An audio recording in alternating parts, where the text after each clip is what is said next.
যখন মেয়েটাকে বিদায় দেয়, ওর বাবা ওই ছেলেটার আঙ্গুল আর মেয়েটার আঙ্গুলটা এইভাবে ধরাই দিয়া অসিনা একটা ছেলেকে সর্বপ্রথম ডাক দেয়, আমার আব্বা,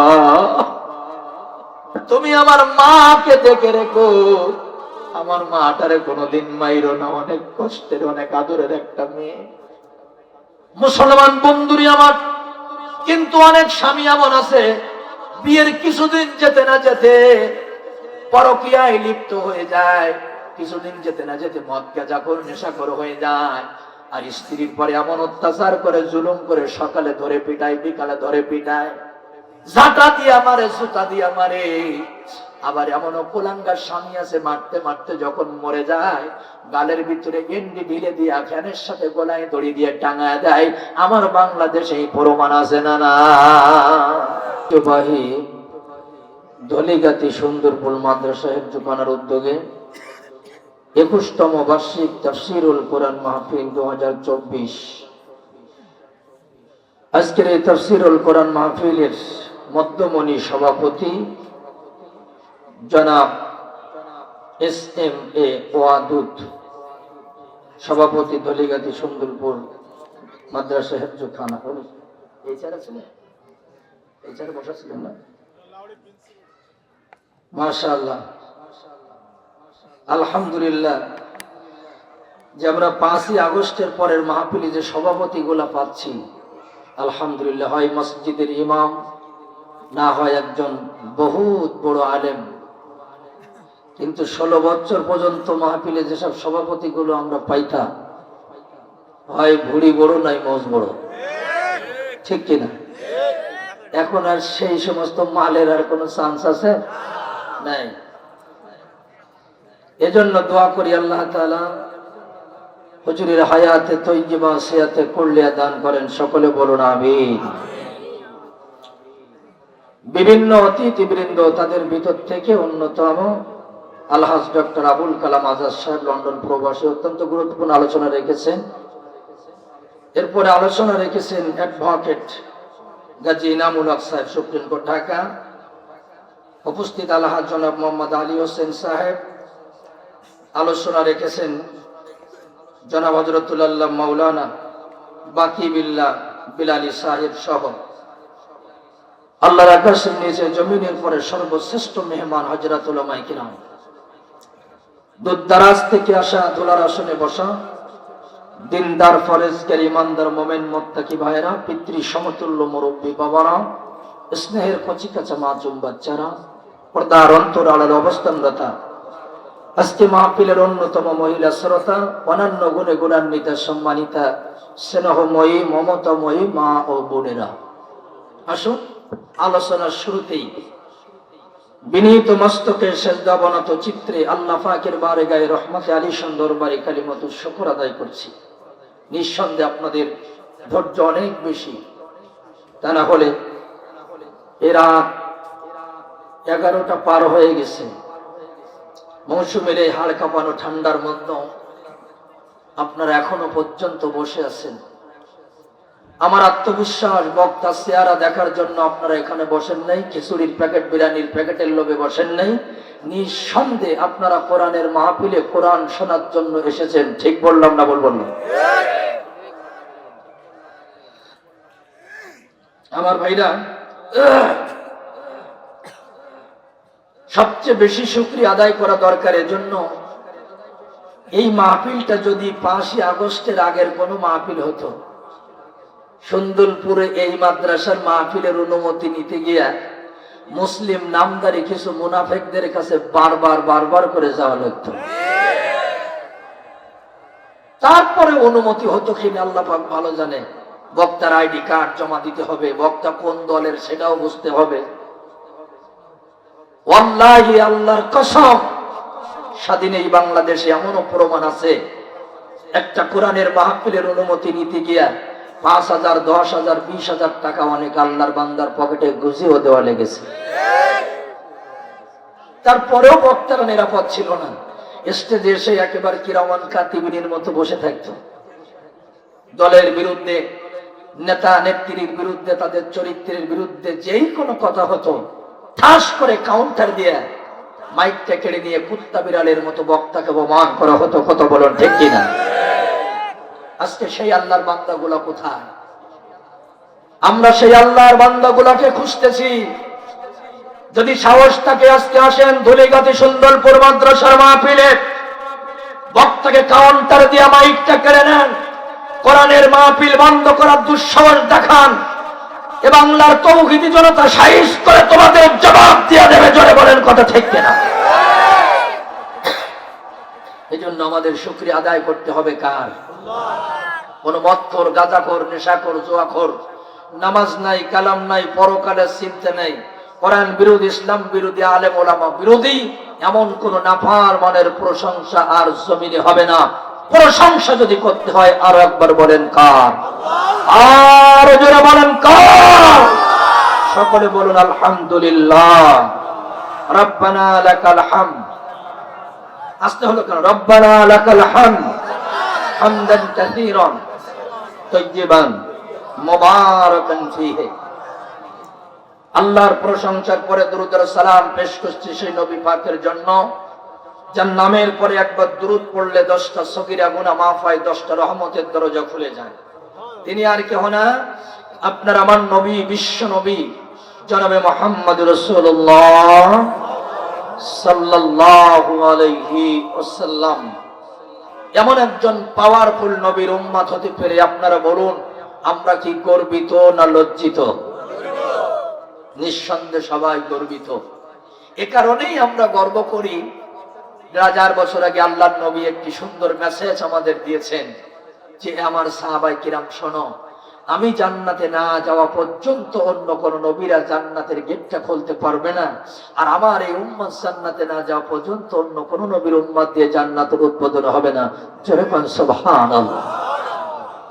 তাম পৃথিবী যত নবী রাসূল আল্লাহ পাক পাঠিয়েছেন, যত পাওয়ারফুল নেতা আছেন, সব নবী রাসূল আল্লাহ রাব্বুল আলামিন যত মুজিজা তাদেরকে দান করেছেন, যত শক্তি আল্লাহ তাআলা তাকে দিয়েছেন, তাদেরকে দিয়েছেন, সবচেয়ে বেশি সম্মান এবং বেশি আপনার আমার নবীকে দিয়েছেন। জোরে বলুন কথা ঠিক কিনা? ওয়া ইন্নাকা লাআলা খুলুকিন আযীম। নবী আপনি হলেন মহান চরিত্রের অধিকারী। আপনার আমার নবীর চরিত্রে যে সামান্য কোনো কালি নাই, আপনারা বলেন এই বিশ্বাস আমাদের আছে না নাই? সবার আছে? ছোট্ট একটা উদাহরণ প্রথমে নিতে হবে। প্রতিটা মানুষের জীবনে 3টা কাল থাকে। একটি হলো শিশুকাল, আরেকটি যৌবনকাল, আরেকটি হলো বৃদ্ধকাল। কয়টা কাল? 3টা কাল। আপনি গবেষণা করে 3টা কাল সবার সমান পাবেন না, কোনো না কোনো একটি কাল ত্রুটি হবে। শিশুকালে যে ছেলেটা ভালো ছিল, বড় হওয়ার পরে দেখা গেল তার 2-1টা কাজ ইয়াজিদ, নমরুদ চেয়েও বেশি খারাপ হয়। আবার যে ছেলেটা শিশুকালে অনেক দুষ্ট ছিল, বড় হলে একজন বিশ্ববরেণ্য আলেম হয়। আবার দেখা গেল শিশুকালটা ভালো, যৌবন কালটা ভালো, বুড়ো বয়সে গিয়ে এত খারাপ হয়। সবাই সুদ খায় 50 টাকা, আর আল্লাহর বান্দা মুরব্বী মানুষ হাজারে সুদ খায় 350 টাকা। কথা বলুন না কেন? দেখা গেল অনেক সময় বৃদ্ধকালে খারাপ হয়ে গেছে। প্রত্যেকটা মানুষের এই 3টা কালে কোনো না কোনো একটি কালে একটু ত্রুটি হয়। একজন মহামানব যার শিশুকালটা যেমন পবিত্র, যৌবন কালটাও পবিত্র, বৃদ্ধ কালটাও মাশাআল্লাহ পবিত্র, দোলনাথ থেকে নিয়ে শুরু করে মৃত্যুর আগ মুহূর্ত পর্যন্ত নবীজির ইজ্জতের উপরে, চরিত্রের উপরে কেউ কলঙ্কের দাগ লাগাইতে পারে নাই। জোরে বলুন ঠিক কিনা? এজন্য আমরা মুসলমান, মুসলিম জাতি সব সহ্য করতে পারি। মার অপমান, বাবার অপমান, নেতার অপমান, সন্তানের অপমান, কিন্তু আমরা মুসলমান। আমাদের কলিজার নবীর ইজ্জত নিয়ে কেউ যদি একটা বাজে কথা বলে, রাসূলের চরিত্র নিয়ে কেউ যদি টানাটানি করে, আল্লাহর কসম কোন মুসলমান সেটা সহ্য করতে পারে না, বরদাস্ত করতে পারে না। জোরে কোন ঠিক কিনা? বন্ধুরা আমার, এ নবীর চরিত্র যত সুন্দর, সিরাত যত সুন্দর, নবীজির সূরাত সিয়ারাটাও ছিল সুন্দর। ওয়াজ বুঝতে গেলে আপনি প্রথমে ভূমিকাটা খুব মনোযোগ দিবেন। নবীজির সিরাত, আদর্শ যত সুন্দর, সিয়ারাটা কি সুন্দর ছিল না অসুন্দর ছিল? সুন্দর ছিল, কারণ নবীজি নিজেই বলেছেন ভাই ইউসুফ আলাইহিস সালামকে বানিয়েছে সাদা সুন্দর, আর আমাকে বানিয়েছে লাল টকটকা সুন্দর। এক কথায় তাম পৃথিবীতে এত সুন্দর মানুষ পুরুষের ভিতরে আর কেউ এরকম ছিল না যেটা আপনার আমার নবী ছিল। জোরে কোন মারহাবা। সে সন্ধ্যার নবী বসে আছেন, আবু বকর সিদ্দিক রাদিয়াল্লাহু তাআলা আনহু এসেই বলতেছেন, ইয়া রাসূলুল্লাহ। সামনে অবাক হয়ে গেলেন, নবীজির সেই সুন্দর চেহারাটা আর নাই, যেমন যেন বৃদ্ধ মানুষের মতো দেখা যাচ্ছে, চুল পাকা, দাড়ি পাকা। নবীজি অবাক। আবু বকর কেমন করে তাকিয়েছে।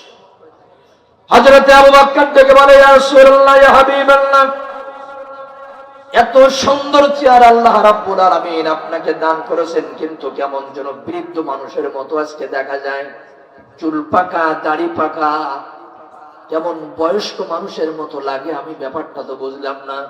নবীজি বললেন, আবু বকর, যা দেখেছো আসলে সত্য দেখেছো, মিথ্যা দেখো নাই। 114টা সূরা সম্বলিত মহাগ্রন্থ আল কোরআনুল কারীম আমার কাছে আল্লাহ পাক নাজিল করেছেন। আবু বকরের 109 খানা সূরা আমারে কোনো টেনশনে ফেলাইতে পারে নাই, দুশ্চিন্তায় ফেলাইতে পারে নাই।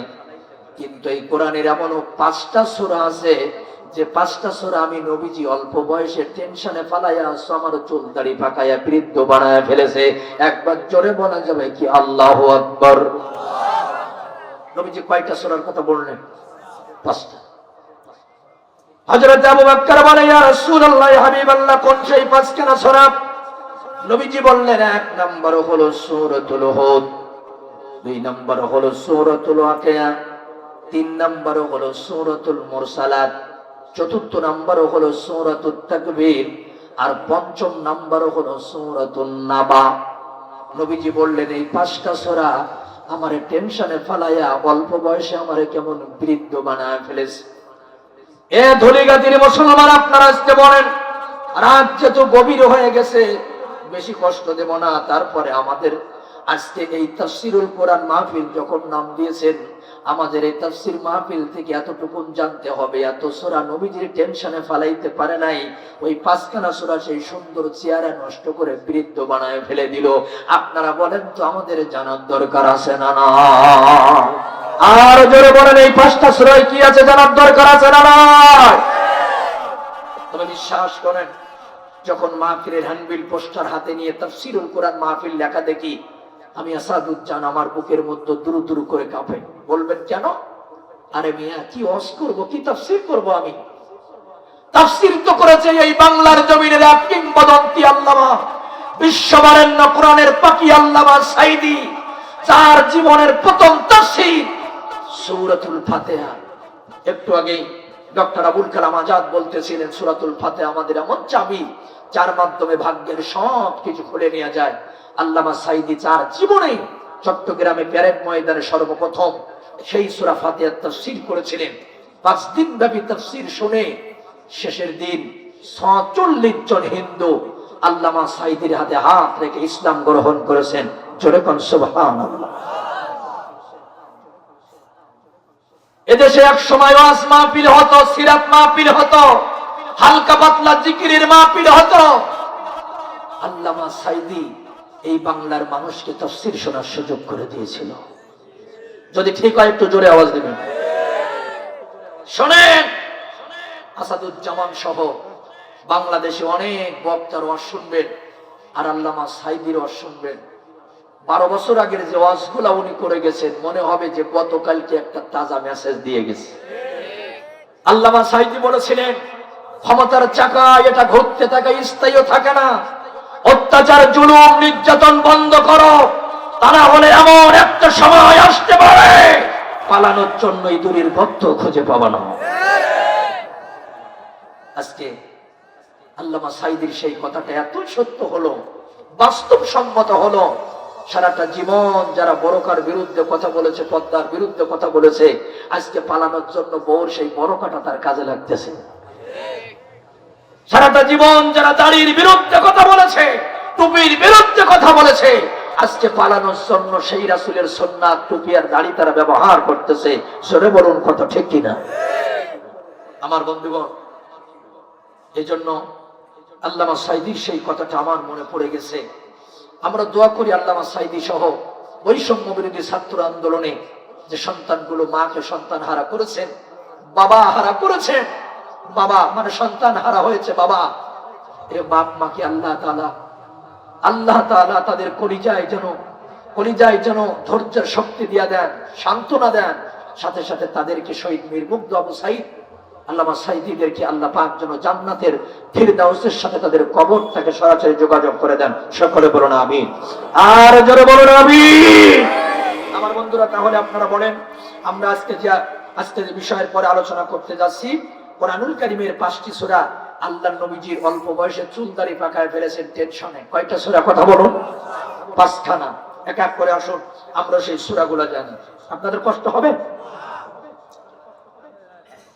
সর্বপ্রথম যে সূরাটার থেকে আমরা আলোচনা করব, এই সূরাটা হলো কোরআনুল কারীমের 78 নম্বর সূরা। কত নম্বর কথা বলুন? 78 নম্বর সূরা। সূরাটার নাম সূরাতুন নাবা। এই সূরায় আয়াত সংখ্যা হলো 40টা। কয়টা? বন্ধুরা আমার, প্রায় মসজিদে দেখবেন ইমাম সাহেবেরা ফজরের সময় সূরাতুন নাবা তেলাওয়াত করেন। এত সুন্দর সুললিত কণ্ঠে যখন সূরা নাবা শোনা হয়, ইমাম সাহেবের প্রশংসা বেড়ে যায়, চাকরির মেয়াদ বেড়ে যায়। কিন্তু ইমাম সাহেব কোনদিন দেখা গেল যে এই সূরার তাফসীরটা তাদেরকে শোনানোর সুযোগ পায় নাই, বা তারা শোনেও না, এই জন্য তাদের কাছে এত ভালো লাগে। কিন্তু বন্ধুরা আমার, সূরা নাবা, নাবা শব্দের অর্থ হলো মহাসংবাদ, তাজা খবর। এই মহাসংবাদের ভিতরে কি দিয়েছেন আল্লাহ পাক? দুই একটা মহাসংবাদ আমরা শুনতে চাই। এই সূরার 21 নম্বর আয়াতে কারিমার মধ্যে যখন আমরা চলে যাব, আল্লাহ রাব্বুল আলামিন ডেকে বলবেন, ইন্না জাহান্নামা কানাত মিরসাদা। জোরে কোন আল্লাহু আকবার। ভাইজান, আমি গত রাত্রিও মাহফিল স্টেজে উঠে কথা বলতে পারি না। আজকেও ভয় হচ্ছিল কথা বলতে পারবো কিনা। প্রচুর পরিমাণে আমার কণ্ঠটা বসে গেছে। একটু দোয়া করেন, আল্লাহ তাআলা কথা বলতে বলতে আস্তে আস্তে করে যেন কণ্ঠনালীটা পরিষ্কার করে দেন। সকলে বলুন আমিন। নিশ্চয়ই আল্লাহ পাক বললেন জাহান্নাম হলো গোপন ফাঁদ। সবাই বলেন, জাহান্নামকে আল্লাহ কি ফাঁদ বলেছেন? গোপন ফাঁদ। মুসলমান বন্ধুরা আমার, আল্লাহ রাব্বুল আলামিন জাহান্নামকে গোপন ফাঁদ বলে আখ্যায়িত করলেন। এই পৃথিবীতে অনেকগুলো গোপন ফাঁদ আছে। যেমন মাছ ধরার গোপন ফাঁদ আছে, পশু পাখি ধরার জন্য গোপন ফাঁদ আছে, জীবজন্তু ধরার জন্য গোপন ফাঁদ আছে।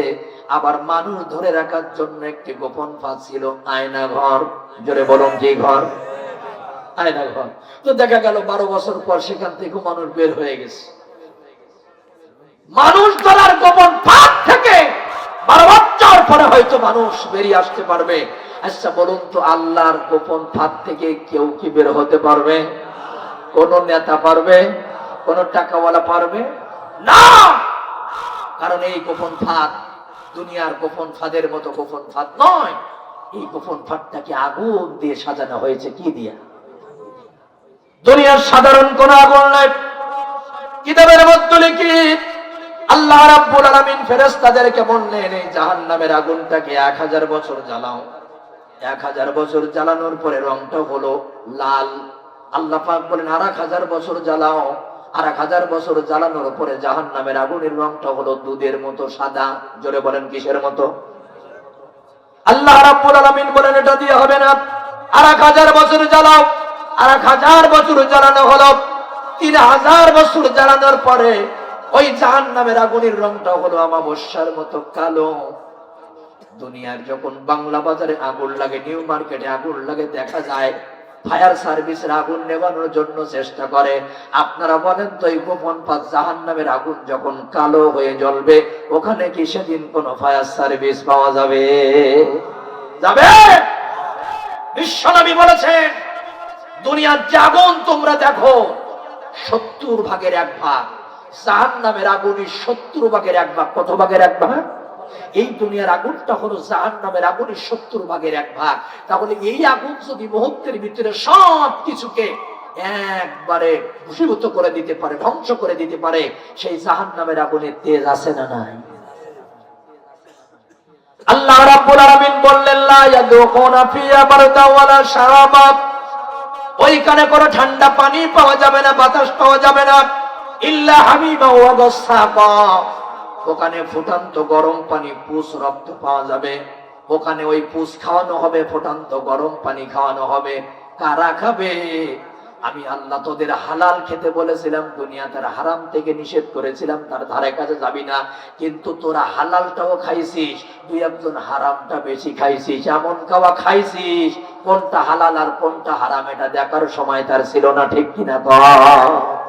মসজিদের বাজেট খেয়েছে, মাদ্রাসার বাজেট খেয়েছে, বিরিজির রড গুলো খেয়ে বাঁশ আর কুঞ্চি ঢোকাই দিয়েছে, করোনা চাউলির বস্তা গুলো খাইছে, তেলের বোতল গুলা খাইছে, একজনের বিধবা ভাতার টাকা ওটাই খাইছে, একজনের বয়স্ক ভাতার টাকা ওটাই খাইছে, ওরা সব খাইছে তো খাইছে, বাথরুমের বাজেটও খাইছে।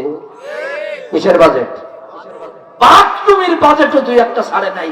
খাইতে খাইতে আমার বন্ধুগণ নিজের বুড়ি আর নিজে হাতে পাইতো না।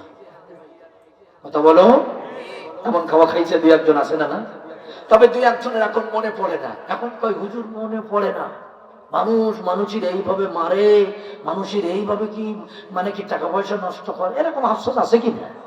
আমি মনে করে দিচ্ছি তোমার, শোনো, তুমি যখন এই রাত্রিবেলা কুরমা পোলাও খাইয়া স্ত্রীকে নিয়ে 3 লক্ষ টাকার পালং দিয়ে চিরুনি ঘুমাইয়া থাকতা, ইসলামী আন্দোলন করার কারণে, ইমানের পথে বলিয়ান থাকার কারণে, সত্য প্রসার করার কারণে, পুলিশের ভয়ে ওই আল্লাহর বান্দা কবরস্থানে, লোকের রান্নাঘরে, লোকের বারান্দায় যায় ওই রাত্রিতে ঘুমাইতো। শুনে বলুন কথা ঠিক কিনা? তোমার ঘুমটা হতো এসি রুমের মধ্যে, আর ইসলামী আন্দোলনের কর্মীদের ঘুমটা হতো কবরস্থানে, লোকের বারান্দায়। আর মনে করে দেই, তুমি যখন গার্লফ্রেন্ড নিয়ে মন্টু সাহেবের বাগান বাড়ি ঘুরতে গেছো, তোমার স্ত্রী নিয়ে পদ্মা সেতু দেখতে গেছো, হানিমুন করতে গেছো, এই যশোর মনিরামপুরের কত মায়ের সন্তান মিথ্যা মামলা খাইয়া সারাটা দিন ওই যশোর জসকোটে গিয়া উকিলের পিছনে এতিমের মতো ঘুরে ঘুরে বেড়েছে একটা জামিন নেওয়ার জন্য, দুপুরের ভাতও তার পেটে যায় নাই। কথা বলুন ঠিক কি? আমি বাংলাদেশে যত জেলায় ঘুরেছি, যত থানায় ঘুরেছি, আমি মনিরামপুর নিয়ে অবাক হয়ে যাই। আমি মনিরামপুরে অনেক গ্রামে অনেক আমি কোরআনের কথা বলেছি। আমি সেখানে নিজে নিজে বন্ধুগণ গণনা করে দেখেছি, অধিকাংশ বাড়িতে এমন বাড়ি নাই যে মিথ্যা মামলা খাইনি দুই একটা মায়ের সন্তান। আমি আরো মনে করে দিচ্ছি, ঈদুল আজহার দিন প্রত্যেকের বাড়ির থেকে কোরমা পোলার ঘিরান যখন বের হতো, মিথ্যা মামলা খাইয়া যে মানুষটা জেলখানায় ছিল, ওর বাড়ির থেকে কিন্তু ঈদুল আজহার দিন কোরমা পোলার ঘিরান বের হতো না। ওই দিনও জনম দক্ষিণীর মা চোখ থেকে ঝরঝর করে পানি বের হতো। একটু ঠিক হলে জোরে বলতে হবে। তুমি যখন তোমার স্ত্রী সন্তানের জন্য 20,000 টাকার মার্কেট করেছিলে, তোমার বাচ্চাদের জন্য নতুন জামা কাপড়ের ব্যবস্থা করেছিলে, যার বাবা মিথ্যা মামলা খেয়ে জেলখানায় ছিল, তারও একটা বাচ্চা ছিল 4 বছরের, মার কাছে জিজ্ঞাসা করেছিল, মা আমার আব্বু কি আমাদের নতুন জামা কিনে দিবে না? মা জননী সেদিন বাচ্চাটার মাথায় হাত দিয়ে বলেছিল, বাবা রে, ইসলামী আন্দোলন যার বাবা করে মিথ্যা মামলা খেয়ে জেলখানায় থাকে, ঈদের দিন তার বাচ্চার গায়ে নতুন জামা হয় না। যার বাবা ইমানের পথে বলিয়ান তাকে ফাঁসির মঞ্চ থেকে মুস্কি হাসি দেয়, যার বাবা জেলখানায় থাকে তাদের বাড়িতে ঈদের দিন বিরিয়ানির ঘিরান আসে না। তোর বাবা যদি কোনোদিন আসে, সেদিন আমাদের বাড়িতেই আয়োজন হবে। মুসলমান বন্ধুরা রে আমার, এরপরও দুই একজনের মনে পড়ে না কেন বিশ্ব নবীর এই সূরা টেনশনে চুলদারি পাকাই দিল। মনে করেন, অনুরোধ করে গেলাম, এই সূরা 40 নম্বর আয়াতে কারিমাটা কেউ দেখতে ভুলবেন না। জোরে বলেন কত নাম্বার? 40 নম্বর আয়াতটা সবাই দেখবেন। আল্লাহ রাব্বুল আলামিন থেকে বললেন, ইন্না আনযারনাকুম আযাবান করিবা ইয়াওমা ইয়ানযুরুল মার'উ মা কদ্দামাত ইয়াদাহু ওয়া ইয়াকুলুল কাফিরু ইয়া লাইতানি কুনতু তুরাবা। জোরে কোন আল্লাহু আকবার। আল্লাহ রাব্বুল আলামিন বললেন, নিকটতম একটি আযাবের কথা স্মরণ করে দিলাম, একটি তাজা মহাসংবাদ দিলাম। তোমাদের দুটি হাত কি করেছে কিয়ামতের ময়দানে তোমরা দেখতে পাবে। এই হাত দিয়া তুমি অন্যায়ভাবে কার গালে চড় মেরেছ, কার জমা জমি দখল করে নিয়েছো, এই হাত দিয়ে একটা সই দিয়ে 5 লাখ টাকা ঘুষ পকেটে রেখেছো, কথা বলেন ঠিক কিনা? এই হাত দিয়ে একজনের মারার কথা একটা ভোট, এই হাত দিয়ে 300 400 1000 ভোট তুমি নিজে পিটাইছো। এই হাত দিয়া নিজের স্ত্রীর চুলের মুঠো ধরে জন্মের মারা মেরেছো। এই হাত দিয়া নিজের বউ ছাড়া আর একজনের স্ত্রীর গায়ে স্পর্শ করেছো। তোমার বলা লাগবে না, কিয়ামতের ময়দানে হাতের জবান ভুলে যাবে, হাত বলতে থাকবে, ঠিক কিনা কোন? আল্লাহ রাব্বুল আলামিন বললেন, ওয়ায়াকুলুল কাফিরু ইয়া লাইতানি কুনতু তুরাবা। ওই দিন কাফির বেঈমান গুনাহ ডেকে বলবে, হায় আমরা যদি মাটি হতে পারতাম। আফসোস করবে, আমরা যদি মাটি হতাম। আমার বন্ধুরা, এখন আমি চিন্তা করলাম যে কেন এরা মাটি হবে। মজার কথা হলো, অনেকগুলা তাফসীর স্টাডি করলাম, অধিকাংশ তাফসীর কারকেরা বলেছেন কিয়ামতের ময়দানে আজকে যারা একটা নতুন কথা শোনেন আমার কাছ থেকে, অনেকেই জানে মানুষের বিচার হবে, জিন জাতির বিচার হবে। না না, এই সূরা নাবাস 40 নম্বর আয়াতে কারিমা তাফসীরের মধ্যে আছে কিয়ামতের ময়দানে মানুষের বিচার শুরু হওয়ার আগে আল্লাহ পাক জীব জন্তুর জুলুমের বিচার করবে। অন্ত কার বিচারের কথা? জীব জন্তুর জুলুমের বিচার। আল্লাহ রাব্বুল আলামিন একটি গরুকে ডেকে বলবেন, এ শিং ভাঙা গরু, দুনিয়াতে আমি তোর শিং দেই নাই, তোর সাজাতে আর একটা গরুকে লম্বা শিং দিয়েছিলাম, ধারালো শিং দিয়েছিলাম, তুই ছিলি ওর কাছে মাজলুম। আমি আজকে তোর জবান খুলে দিলাম, তুই জবান খুলে বলতো অন্যায় ভাবে কয়টা আঘাত তোর শরীরে করেছিল। এ শিং ভাঙা গরু রে, কয়টা গুতা তোকে মেরে শরীর থেকে রক্ত ঝরাইছিল আমাকে বল। গরুতে দিন জবান খুলে বলবে, আল্লাহ অন্যায় ভাবে প্রায় সময় সকালে বিকালে আমারে গুতা মারতো, আমার শরীর থেকে এই ফোঁটা রক্ত ঝরাইতো। আল্লাহ পাক বলবে, তোর শিং লম্বা করে দিলাম, আর ওর শিং আমি কেড়ে নিলাম। আমি আল্লাহর সামনে আজকে তুই প্রতিশোধ নিয়ে নিবি। গরু যখন প্রতিশোধ নিয়ে নেবে, আল্লাহ বলবে তোরা মাটি হয়ে যা। এভাবে আল্লাহ ছাগলকে ডেকে বলবেন, এভাবে আল্লাহ প্রত্যেকটা হিংস্র জীব জন্তুকে ডেকে বলবেন, তোরা একজন আর একজনের জুলুমের প্রতিশোধ নিয়ে নে। প্রত্যেকেই যখন প্রতিশোধ নিয়ে নিবে, আল্লাহ পাক বলবে তোরা মাটি হয়ে যা। ওরা মাটি হয়ে যাবে। এইবার কাফের বেঈমান গুলো আফসোস করবে, আমরাও যদি মাটি হতে পারতাম। আল্লাহ বলবে, না না, ওরে জীব জন্তুর যখন আমি আল্লাহ ছাড়ি নাই, আর আশরাফুল মাখলুকাত মানুষের কি ছাড়া হবে? জোরে বলেন, ছাড়া হবে? বরং আজকে খেলা হবে। কি হবে? ওই যারা বলতো খেলা হবে, আসো খেলা হবে, আরে মিয়া খেলা তো দূরের কথা, তাদের আজকের মাঠে তো দূরের কথা, বাউন্ডারি তো পাওয়া যাচ্ছে না। ঠিক কিনা? ঠিক কিনা বলা? তবে শোনেন, আপনারা যারা ফুটবল খেলা দেখেছেন, আচ্ছা বলুন তো, রিফারির আগে কোন প্লেয়ার যদি মাঠে নামে, ও কি বৈধ প্লেয়ার না অবৈধ প্লেয়ার? রিফারি মাঠে নামে নাই, বেটা তুই মাঠে নামলি কেন? তুই তো বৈধ প্লেয়ার না। আর অবৈধ প্লেয়ার কিন্তু মাঠে খেলতে পারে, যতই মুখ বাসন মানে চাপা মারুক না কেন, অবৈধ প্লেয়াররা কিন্তু খেলতে দেয় না, ওরা লাল কার্ড দেখানো হয়। সুতরাং 16 বছর যারা অবৈধভাবে মাঠে খেলেছ, অবৈধভাবে প্রতিপক্ষকে ঘায়েল করেছো, আল্লাহ পাক 5ই আগস্ট তোমাদের লাল কার্ড দেখাইছে।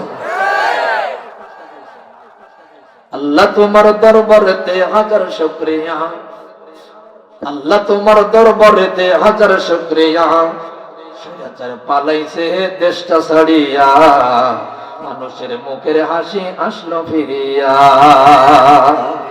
কোথায় আমলিক, কোথায় কাদের কাকা, কোথায় গেল ওই জালিমের গরম গরম কথা? ঠিক কিনা বলে? কোথায় আমলিক, কোথায় কাদের কাকা, কোথায় গেল ওই জালিমের গরম গরম কথা? খেলা হবে, খেলা হবে, খেলা হবে বলে কাকাই গেল পালাইয়া, সেরা ছাড়া পালাইছে দেশটা ছাড়িয়া, মানুষের মুখের হাসি আসলো ফিরিয়া। ঠিক কিনা? আরো জোরে কোন ঠিক কিনা? লিল্লাহি তাকবীর। কি আলোচনা চলবে না বন্ধ হবে? তবে আমি আপনাদের এখানে 19 তারিখের বক্তা, আর মাত্র 26 মিনিট পরে 20 তারিখ হয়ে যাবে। 5 মিনিট পরে 26 মিনিট পরে 20 তারিখ, তাহলে আপনারা আর 26 মিনিট ভাগে পাচ্ছেন। তারপরে যদি আমাদের জোর করা হয়, এটা কিন্তু হাসিনার মতো জুলুম হতেও পারে। তবে হ্যাঁ, যদি আপনারা বলেন আর আমি ভালোবেসে বলি, সেটা অন্য কথা। ঠিক কিনা? ঠিক কিনা? এই জন্য ভাইজান, এই জুলুমগুলো করা যাবে না। অধিকাংশ মাহফিলে দেখি 19 তারিখে দাওয়াত দিয়ে 19 আর 20 একসাথে করাই নাই। এর জন্য এখন থেকে বলবেন, হুজুর আমরা আপনাকে দাওয়াত দিচ্ছি 19 এবং 20। কোন কোন তারিখ বলেন তো? 19 এবং 20, মানে আপনি 2 রাত অস্ত দেবেন। মহিলারা আইসে, মনে অনেক মহিলারা আছে না? আছে, মহিলারা মাহফিলে আছে। হ্যাঁ, তবে আমার মা বোনদের আমি এসে একটা লক্ষ্য করতেছি, এতগুলো পুরুষ মানুষ, কোনো আওয়াজ নেই, কিন্তু ওদের প্যান্ডেল থেকে পক পক পক পক পক পক বন্ধ হচ্ছে। আপনারা বলেন, আপনারা বলেন, আপনারা যারা শুনতেছেন, যাদের সলেমানি কান আছে তারা শুনতে পাচ্ছে। মাকে অনুরোধ করলাম, একটু মুখটা বন্ধ করে বসেন, আর 2-1টা কথা বাড়িতে নিয়ে যান। বেশি ওয়াজ আমি মহিলাদের করি না এখন। যদি বলবেন কেন, 15-16, আমার এই 17-18 বছর ওয়াজের বয়স, এই মাঠে আমি আরো আগে এসেছি, তাই না? তো আমার বন্ধুগণ, মহিলাদের ওয়াজ আমি জীবনে বহুত করেছি, পদ্মার ওয়াজ বহুত করেছি, এখন আর ভালো লাগে না। বলবেন কেন? পদ্মার ওয়াজ করতে করতে আমার দেশের পদ্মা, মেঘনা, যমুনা সব একসাথে হয়ে গেছে।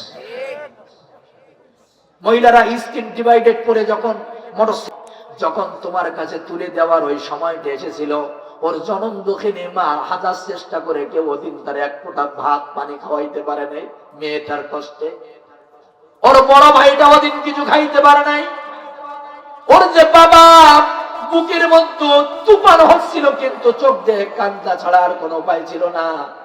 আপনারা দেখবেন যখন মেয়েটাকে বিদায় দেয়, ওর বাবা ওই ছেলেটার আঙ্গুল আর মেয়েটার আঙ্গুলটা এইভাবে ধরাই দিয়া অসিনা একটা ছেলেকে সর্বপ্রথম ডাক দেয়, আমার আব্বা, তুমি আমার মাকে দেখে রেখো, আমার মাটারে কোনোদিন মাইরো না, অনেক কষ্টের অনেক আদরের একটা মেয়ে। মুসলমান বন্ধুরি আমার, কিন্তু অনেক স্বামী এমন আছে, বিয়ের কিছুদিন যেতে না যেতে পরকীয়ায় লিপ্ত হয়ে যায়, কিছুদিন যেতে না যেতে মদ গাঁজাখোর নেশাখোর হয়ে যায়, আর স্ত্রীর পরে এমন অত্যাচার করে, জুলুম করে, সকালে ধরে পিটায়, বিকালে ধরে পিটায়, ঝাঁটা দিয়া মারে, জুতা দিয়া মারে। আবার এমন কুলাঙ্গার স্বামী আছে, মারতে মারতে যখন মরে যায়, গালের ভিতরে গেন্ডি ঢিলে দিয়া ফ্যানের সাথে গলায় দড়ি দিয়ে টাঙায় দেয়। আমার বাংলাদেশে এই প্রমাণ আছে না? না, অধিকাংশ শ্বশুর শাশুড়ি গুলা এরা কিয়ামতের ময়দানে জালেমের কাতারে দাঁড়াবেন। কেন? তোমার বাড়ি 2টা মা থাকে, একটা হলো তোমার আপন মেয়ে যাকে তুমি বলো মা, আর একটা হলো তোমার বৌমা, আর একটা কি মা, কথা বলা লাগবে, আর একটা হলো বৌমা। অনেক সংসারে এমন দেখবেন, নিজের মেয়েটা যদি হাজারো অন্যায় করে সেটা কোনো অন্যায় না, নিজের মেয়েটা যদি হাজারো ত্রুটি করে সেটা কোনো ত্রুটি না, কিন্তু পরের মেয়ে বৌমা যদি একটু পানের থেকে চুন খোসায়, শ্বশুর শাশুড়ি কিন্তু ওইটা আর সহ্য করতে পারে না, ওর মরা মা বাপ তুলে গালাগালি শুরু করে। কত বলুন ঠিক কিনা? আরো জোরে বলুন, আছে না? অবশ্যই আছে। আমার মুসলমান ভাইরা, এজন্য মনে রাখবেন, জুলুম কাকে বলে? জুলুম তো আমার বাংলাদেশে অনেক হয়েছে, 16টা বছর আমরা দেখেছি। কিংবদন্তি আল্লামা সাঈদী যেদিন শহীদ হয়ে গেল, শামীম সাঈদী বলেন, একটা অফিসারের কাছে গিয়ে আমি 2টা পাও জড়ায় ধরলাম, স্যার 52টা বছর তাফসীর করেছে আমার বাবা, যে ঠোঁট 2টা দিয়ে কোরআনের কথা বলতো, মরণের সময় তার পাশে কেউ নাই, আমার বাবার কাছে গিয়ে 1টা চামচ পানি একটু তার গালে দিতে দেন। মানুষ কত বড় জালেম হয়, নিষ্ঠুর হয়। 3 ঘন্টা তার বাচ্চাটাকে দাঁড় করে রেখেছে, আল্লামা সাঈদীর কাছে কাউকে যেতে দেয় না। আমার মুসলমান ভাইরা, মরার আগে আল্লামা সাঈদী বলেছিলেন, হে আমার সন্তানেরা, আমি আমার মা বাবার কবরের কাছে থাকতে চাই না, পিরোজপুর জেলায় আমি থাকতে চাই না। আল্লাহু আকবার। আমার মা বাবার কবরের কাছে আমি থাকবো না, আমি খুলনা জেলার, আমি ওই সিদ্দিকিয়া মাদ্রাসার পাশে আমি থুয়ে থাকবো। যেদিন আল্লামা সাঈদী মারা গেল, ওই দিন খুলনার কিছু মায়ের সন্তানেরা ঝাঁটা নিয়ে, জুতো নিয়ে মিছিল শুরু করে দিল, রাজাকারের লাশ এই খুলনার মাটিতে আনতে দেওয়া হবে না। কি একটা অবস্থা, রাজাকারের লাশ খুলনা আনতে দেওয়া যাবে না। আমার বন্ধুগণ, কাকে রাজাকার বানিয়েছে? আল্লামা সাঈদীকে ধর্ষক রাজাকার বানানো হয়েছে। এটা মানুষ তো দূরের কথা, ইবলিশ শয়তানও বিশ্বাস করবে না, ঠিক কিনা বলে?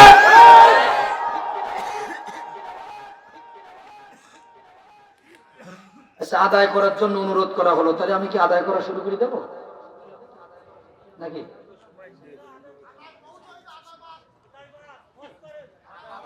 এই যে লেখা হলো আদায় করার জন্য অনুরোধ করাতে, এখন আমি কোন দিক যাবো?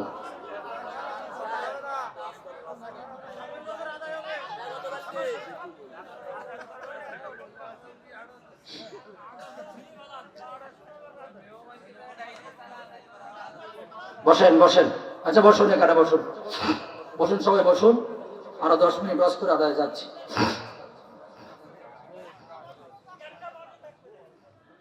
আমার মুসলমান বন্ধুরা, যে কথা বলতেছিলাম জুলুমের কথা, আল্লাহু আকবার। আল্লাহর জমিনে যারা ইতিপূর্বে জুলুম করেছে, মানুষের উপর অত্যাচার করেছে, নির্যাতন করেছে, বিশ্বাস করেন তাদের শাস্তি দুনিয়া এবং আখিরাতে উভয় হবে। কথা বলুন ঠিক কিনা? নবীজি বলেছেন, আল্লাহ নবী বলেছেন যে তুমি যদি মানুষের উপরে জুলুম করো, এ শাস্তি তোমার দুনিয়াতেও নিতে হবে এবং আখিরাতেও হবে। ইতিপূর্বে আমরা এগুলো দেখছি। আমার মুসলমান ভাইরা খুব মনোযোগ দিয়ে কথাগুলো শুনুন। আল্লাহ রাব্বুল আলামিন কোরআনুল কারীমের মধ্যে ডেকে বলেন, ইন্নামাস সাবিলু আলাল্লাযিনা ইয়াজলিমুনান নাস। যারা মানুষের উপরে জুলুম করবে, অত্যাচার করবে, নির্যাতন করবে, ও দোস্ত, কিয়ামতের ময়দানে আল্লাহ নিজেই বাদী হয়ে তার বিপক্ষে আল্লাহ মামলা দায়ের করবেন। জোরে বলেন, কি মোল্লার কথা না আল্লাহর কথা? জোরে বলেন, কার কথা? এটা আল্লাহর কথা, এটা কোনো মানুষের কথা নয়। কিন্তু বন্ধুরা আমার, এইগুলো আমরা বুঝি নাই। ইতিপূর্বে আপনারা সবাই জানেন, ফেরাউন যখন লোহিত সাগরের মাঝখানে হাবুডুবু খাইতেছিল, তাফসীরের কিতাবের মধ্যে আছে, তাফসীর ইবনে কাসির সহ অনেক তাফসীরের মধ্যে আছে, জিবরাইল আলাইহিস সালাতু ওয়াস সালাম একদিন ডেকে বললেন, ইয়া রাসূলুল্লাহ, ফিরাউন যখন লোহিত সাগরে হাবুডুবু খাচ্ছিল, আমি নাইল কাদা নিয়ে ফিরাউনের গালের ভিতরে ঢোকাই দিলাম। কোন জায়গায় বলেন তো? এটা তাফসীরে আছে, ফিরাউনের গালের ভিতরে ঢোকাই দিয়া মুক্তাসাবি ধরল। নবীজি বলেন, জিবরাইল তুমি ওর গালের ভিতরে নাইল কাদা পরে দিলে কেন? ফিরাউন তো আল্লাহকে ডাকতেছিল, তওবা করতেছিল, কালেমা পড়তেছিল, নিজের আনা মিনাল মুসলিমিন, মুসলমান দাবি করতেছিল, তুমি কেন গালের ভিতরে নাইল কাদা পরে দিলে? আমার ভাইরা, যখন এই কথা বলা হলো, বলার পরে নবীজিকে জিবরাইল বলেছিলেন, ইয়া রাসূলুল্লাহ, সারাটা জীবন এত অত্যাচার করেছে, জুলুম করেছে, মুসা নবীর পরে আর বিপদে পড়ে যেভাবে কাঁদতেছিল, আমার ভয় হচ্ছিল আল্লাহ ওরে মাফ করে দেয় কিনা।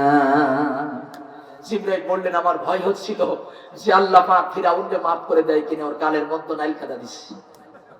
কথা কি বুঝেছে? আল্লাহ কি ওরে মাফ করেছিল? জোরে বলে, মাফ করেছিল? মাফ করে নাই, বরং আল্লাহ বলেছিল, ফালাও মানুনাজ্জিকা বিবাদানিকা লিতাকুনা লিমান খালফাকা আয়া। ওর লাশটা মাছেও খাবে না, পানিতে নষ্ট হবে না, শুটকি মাছের মতো রেখে দিবেন কে? আল্লাহ পাক বলেছে, ওর থেকে শিক্ষা গ্রহণ করতে হবে। অরিজিনাল ফিরাউন হয়তো বেঁচে থাকবে না, কিন্তু ফিরাউনের ফটোকপি যদি কোনোদিন মাথা ছাড়া দেয়, ওর অবস্থাও ফিরাউনের মতো হবে। নমরুদ বেঁচে থাকবে না, নমরুদের ফটোকপি যদি মাথা ছাড়া দেয়, ইয়াজিদ বেঁচে থাকবে না, ইয়াজিদের ফটোকপি যদি মাথা ছাড়া দেয়, ওদের অবস্থাও একদিন ইয়াজিদের মতো হবে, নমরুদের মতো হবে। ঠিক কিনা বলো আমার বন্ধুগণ? সুতরাং মানুষের উপরে যারা জুলুম করবে, অত্যাচার করবে, নির্যাতন করবে, সবাই বলেন তো তাদের ক্ষমা করবেন না কে? আর জোরে বলেন কে? আল্লাহ তাদের ক্ষমা করবেন না। আমরা আজকে এই যে কোরআনের মাহফিলে আমরা কি বলি, আল কোরআনের আলো ঘরে ঘরে জ্বালো, ঘরে ঘরে জ্বালাইয়া এদেশে শান্তি প্রতিষ্ঠিত করা যাবে না। কিয়ামত পর্যন্ত জ্বালাবো, শান্তি প্রতিষ্ঠিত হবে না। কারণ আবু জেহেলও চাইছিল যে কোরআনের আলো ঘরে জ্বলুক, কিন্তু বাইরে যেন না জ্বলুক। কথা বলা ঠিক কিনা? এজন্য এই ধলিগাতির মানুষ, আপনাদের প্রতিজ্ঞা করতে হবে, আপনাদের আজকে ওয়াদাবদ্ধ হতে হবে। মসজিদের ইসলাম, মসজিদের জায়গা, মাদ্রাসার জায়গা, কোরআনের মাহফিল যেমন আমাদের কাছে পবিত্র জায়গা, সংসদ নামক ওই ঘরটা আমাদের কাছে পবিত্র জায়গা। ওই সংসদের চেয়ারে আর কোন মুমতাজকে আমরা দেখতে চাই না। ওই সংসদের পবিত্র চেয়ারে আমরা মিজানুর রহমান আজহারীকে দেখতে চাই। ওই সংসদের পবিত্র চেয়ারে আমরা চোর ডাকাতদের দেখতে চাই না। ওই সংসদের পবিত্র চেয়ারে আমরা আল্লামা মামুনুল্লাহ সাহেবকে দেখতে চাই। ওই সংসদের পবিত্র চেয়ারে আমরা ডক্টর শফিকুর রহমানকে দেখতে চাই। ঠিক কিনা বলেন? আমির হামজার মতো আলেমদেরকে আমরা দেখতে চাই। সুতরাং আমার বন্ধুগণ, 10 লক্ষ কোরআনের হাফেজ আমার বাংলাদেশে আছে। শুধুমাত্র 10 লক্ষ কোরআনের হাফেজ দিয়া বাংলাদেশ আমরা যদি ভরে দেই, আরো লক্ষ লক্ষ হাফেজ দিয়া, এরপরে মাওলানা মুফতি মুহাদ্দিস দিয়া, ডক্টর দিয়া, যদি কোরআন সেখানে থাকে না, আমরা শুধু সুমা খাই, আমরা যদি কোরআনকে শুধু মহব্বত করি আর কোনো কিছু বাস্তবায়ন না করতে পারি, বিশ্বাস করেন শান্তি কি পাওয়া যাবে? সারাটা জীবন যদি র‍্যাব পুলিশ সীতা কোবরা চেষ্টা করে, ধর্ষণ বন্ধ করা যাবে না যতদিন পর্যন্ত সূরা নূরের ওই আয়াতের কাছে না যাওয়া হবে। জোরে বলো ঠিক কিনা?